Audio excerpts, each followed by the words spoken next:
Boleh minta Pak? Baik, jadi sebenarnya ini penting banget ya. Jadi kita harus ketahui dulu sebelum kita melakukan kesana kemari, kita harus tahu dulu apa itu interpersonal skill. Jadi interpersonal skill itu adalah cara kita dalam berkomunikasi, berinteraksi, sehingga orang itu jadi tertarik untuk bekerja sama dengan kita.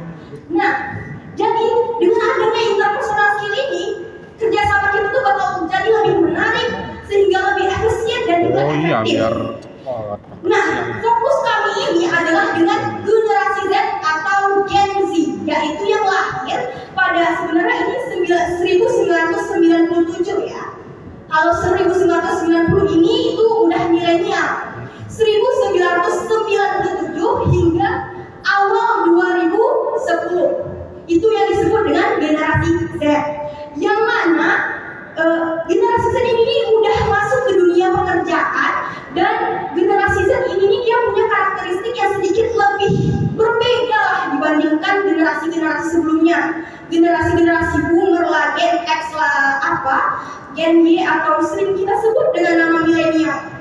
Nah, ada juga sebuah penelitian yang meneliti tentang Gen Z, yang mana mengatakan bahwa Gen Z ini memiliki tingkat kecemasan sosialnya itu tinggi. Kok bisa? Karena kita ketahui dulu, Gen Z ini adalah yang lahir pada awal berkembangnya teknologi digital. Jadi mereka itu dekat dengan yang namanya teknologi, dekat dengan yang namanya HP, gadget dan lain sebagainya, sehingga mereka ini lebih gampang beradaptasi. Namun mereka ini lebih cenderung terlalu nyaman dengan layar ponsel. Dan inilah juga menjadi kelemahan dari Gen Z, sehingga Gen Z ini juga terkadang dia menjadi lebih terpaku dengan gadgetnya. Oleh karena itu, inilah yang akan menghambat Gen Z dalam interpersonal skill-nya, karena dia bakal menjadi lebih pemalu, bukan pemalu sih, lebih ke arah lebih ke arah susah dalam bertatap muka. Mungkin tanpa berlama-lama kita langsung ke slide berikutnya. Ini rumusan masalah. Rumusan masalahnya itu ada 3 dan teman-teman bisa baca di slide. Selanjutnya ada tujuan, bisa digeser semua. Nah, ini adalah tujuan yang akan kami tujukan untuk dari judul yang kami ambil ini. Nah, teman-teman juga bisa baca di slide. Oke, boleh digeser lagi. Manfaatnya, mungkin saya akan bacakan. Yang pertama, meningkatkan kesadaran pentingnya keterampilan interpersonal skill, mengidentifikasi tantangan pengembangan keterampilan interpersonal, dan memberikan strategi pengembangan yang efektif. Itu tujuan daripada kami mengambil judul ini. Nah, selanjutnya untuk pinjauan pustaka akan saya berikan ke teman saya, Nurafia. Dipersilakan. Baik, di sini ada tinjauan pustakanya. Yang pertama, keterampilan interpersonal.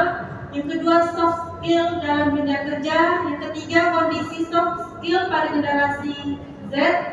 Dan keempat, kesiapan dalam dunia kerja. Keterampilan interpersonal, kemampuan berinteraksi efektif dengan orang lain atau mendengarkan, empati, komunikasi, kerjasama tim, bagian dari kecerdasan emosional untuk membangun hubungan sosial yang sehat, penting dunia kerja, kolaborasi, suasana harmonis, produktivitas tim, mendukung kesuksesan karir, sukses dalam tugas kolaborasi dan peluang promosi lebih tinggi. Adapun generasi Z perlu mengembangkannya meski mahir berkomunikasi digital.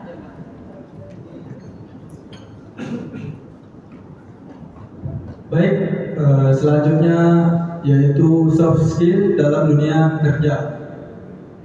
Yang pertama itu ada definisi kemampuan non teknis yang mencakup personal, sosial, dan komunikasi. Contoh, komunikasi, kepemimpinan, kerjasama tim, manajemen waktu, kecerdasan emosional. Yang selanjutnya yaitu peran di dunia kerja, memengaruhi cara menghadapi tantangan dan menyelesaikan tugas profesional menjadi penentu utama kesuksesan karir, kadang lebih penting dari hard skill. Fakta penting. Yang pertama, sebagian besar kegagalan karir akibat kurangnya soft skill, bukan kompetensi teknis. Organisasi modern menuntut kolaborasi lintas tim dan budaya. Dan selanjutnya, keberhasilan kerja ditentukan oleh soft skill. Lanjut. Yang selanjutnya, kondisi soft skill pada generasi Z. Lahir pada tahun 1997 sampai 2012, melek teknologi dan cepat beradaptasi. Kelemahan yaitu komunikasi tatap muka, kerja tim, manajemen konflik. Yang selanjutnya, 65% manajer menilai lulusan Gen Z kurang komunikasi dan kolaborasi. Yang selanjutnya, dominasi interaksi digital, pengalaman komunikasi langsung terbatas. Selanjutnya, kecenderungan individualitas dan fleksibilitas kerja tinggi, tapi hubungan profesional dan etika kerja perlu diperkuat. Yang terakhir, keunggulan, yaitu kreativitas dan pemanfaatan teknologi. Lanjut. Yang selanjutnya yaitu kesiapan dalam dunia kerja. Kesiapan kerja yaitu ada 3 poin. Yang pertama, keadaan individu sebelum mulai bekerja. Yang kedua, meliputi keterampilan dan tindakan yang dibutuhkan untuk menyelesaikan pekerjaan. Yang terakhir, kondisi keserasian fisik, mental, dan pengalaman kerja untuk melakukan pekerjaan. Yang selanjutnya itu motivasi kerja, dorongan atau faktor yang mendorong seorang melakukan pekerjaan dengan semangat. Selanjutnya, sumber daya internal dan eksternal yang menggerakkan seseorang mencapai tujuan. Yang terakhir, mengaktifkan, mendorong, dan mengarahkan perilaku untuk melaksanakan tugas secara efektif. Selanjutnya yaitu jenis penelitian. Jenis penelitian kali ini, proyek asesmen ini menggunakan metode deskriptif kualitatif dengan pendekatan kuantitatif sederhana yang berkaitan dengan keterampilan interpersonal Gen Z. Indikator yang digunakan yaitu social awareness, kesadaran sosial, dan skill, kemampuan sosial. Lokasi dan waktu tempat penelitian dilakukan mahasiswa penerima beasiswa PT RAPP yang mengikuti program community development serta di beberapa tempat kerja yang menjadi lokasi aktivitas pekerja muda generasi Z. Waktu penelitian dilakukan pada periode 2025.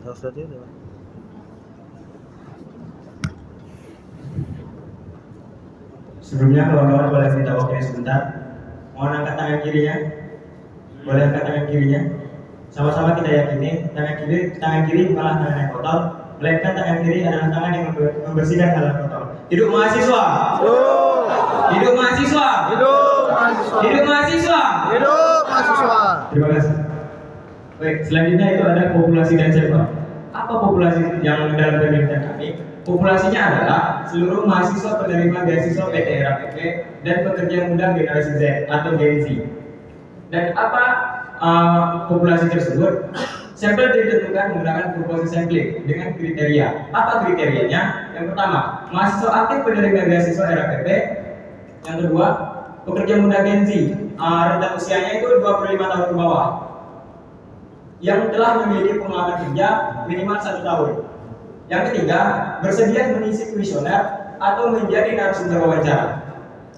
Jumlah sampel ini terdiri dari 30 responden mahasiswa dan 10 pekerja Gen Z, dan dapat disimpulkan bahwa penelitian kami berjumlah 40 sampel. Selanjutnya ada teknik pengambilan sampel. teknik yang kami lakukan adalah menggunakan teknik purpose sampling. Apa sih teknik purpose sampling itu? Adalah suatu teknik menentukan dan pengambilan sampel yang ditentukan oleh peneliti dan dengan pertimbangan yang tertentu. Selanjutnya adalah teknik pengumpulan data. Teknik pengumpulan data kami ada 4. Yang pertama, studi literatur. Yang kedua ada kuesioner. Yang ketiga ada observasi. Dan yang terakhir ada wawancara. Selanjutnya ada teknik analisis data. Data yang kami analisis itu ada 3 pendekatan. Apa itu? Yang pertama, analisis kuantitatif. Analisis kuantitatif adalah dapat diartikan sebagai hasil data kuesioner diolah menggunakan statistik sederhana yang bisa kita sederhanakan dengan persentase, diagram atau rata-rata. Tujuannya untuk menggambarkan tingkat keterampilan interpersonal pada Gen Z.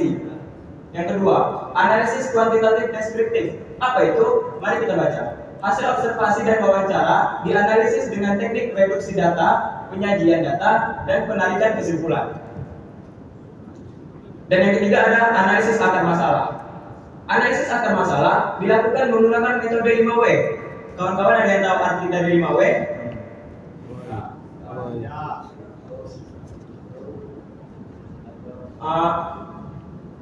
Arti dari 5W adalah apa, mengapa, di mana, siapa, dan bagaimana.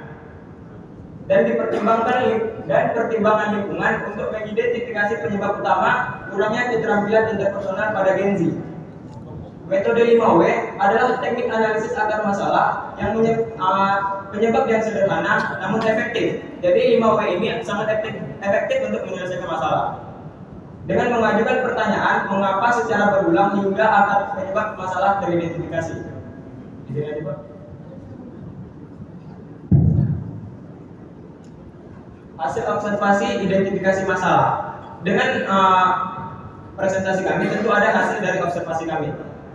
Berdasarkan hasil observasi, mayoritas responden menunjukkan kecenderungan lebih nyaman berkomunikasi melalui media sosial digital dibanding tatap muka secara langsung. Artinya beberapa dari kita itu lebih nyaman berdiskusi secara melalui Zoom meeting, pokoknya secara digital daripada bertatap muka langsung seperti ini.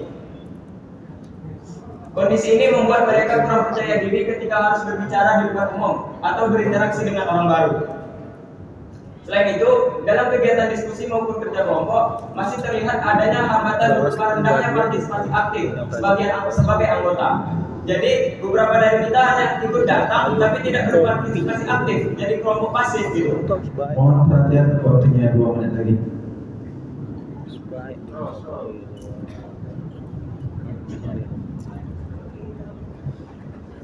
Baik, selanjutnya saya akan menjelaskan hasil analisa dari akar masalah.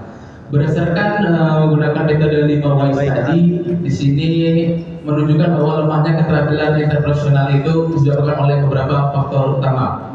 Yang pertama itu generasi Z tumbuh dalam lingkungan yang sangat dekat dengan teknologi. Dan yang bisa kita pungkiri, setiap harinya kita selalu memegang handphone kita dimanapun dan kapanpun. Kemudian yang kedua, pengalaman kerja dalam kelompok juga masih sangat terbatas. Kemudian yang ketiga yaitu pola pendidikan yang lebih fokus pada pencapaian akademik membuat keterampilan interpersonal itu menjadi kurang.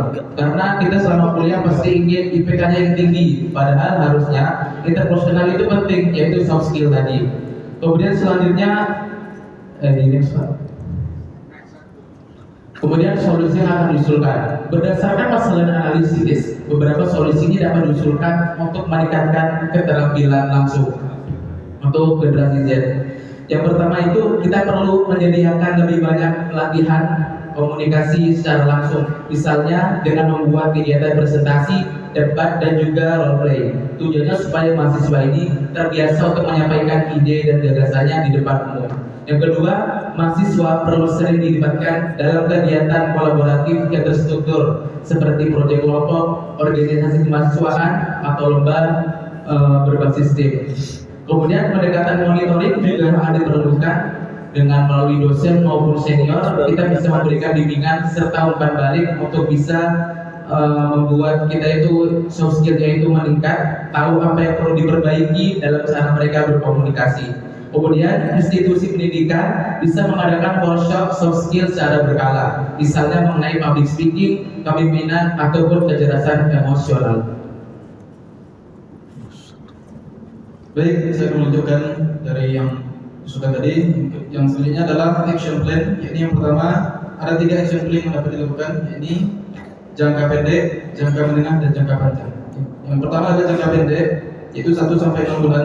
Adanya fasilitas program pelatihan dasar seperti latihan presentasi diserta diskusi kelompok untuk mahasiswa. Yang kedua adalah jangka menengah 6 sampai 12 bulan, yakni penguatan workshop soft skill rutin bersama praktisi kerja dengan mahasiswa di bidang dan didorong aktif dalam organisasi. Yang ketiga adalah jangka panjang, yakni 1 tahun lebih, yakni dengan cara dapat mengintegrasikan pengembangan soft skill ke dalam kurikulum resmi. Misalnya adalah dengan menjadikan keterampilan interpersonal dalam menjadi indikator dalam kelulusan bagi mahasiswa. Baiklah, jadi kesimpulannya inti dari segalanya adalah keterampilan interpersonal ini salah satu soft skill terpenting daripada Gen Z. Dan Gen Z memiliki keunggulan dalam memanfaatkan teknologi digital, namun cenderung menghadapi kendala dalam komunikasi tatap muka, kreatif dan lain-lain karena lebih nyaman dalam komunikasi digital melalui Zoom meeting dan lain-lain. Oleh karena itu, keterampilan interpersonal bukan hanya sekedar pelengkap, melainkan faktor penentu keberhasilan sesama tim. Jadi kita tuh perlu melakukan adanya interpersonal skill sehingga akan terciptanya lingkungan kerja yang efektif. Baik, untuk saran dari mahasiswa, untuk saran bagi mahasiswa dan Gen Z, yang pertama itu aktif mengikuti kegiatan soft skill. Lalu bagi institusi pendidikan mengintegrasikan pengembangan soft skill ke dalam kurikulum resmi, misalnya dengan menjadikan keterampilan interpersonal sebagai indikator kelulusan. Yang ketiga yaitu bagi dunia kerja atau perusahaan memberikan program onboarding dan pelatihan soft skill untuk karyawan baru, khususnya generasi muda, seperti coaching dan lain-lain. Baiklah, Burung Cendrawasih, cukup sekian dan terima kasih. Wassalamualaikum warahmatullahi wabarakatuh. Ini dikarenakan 2 kelompok terakhir dan sekarang jamnya sudah makan siang, tanpa pertanyaan. Langsung ke web makan siang. Oke, silakan. Dan bersiap-siap kelompok 5.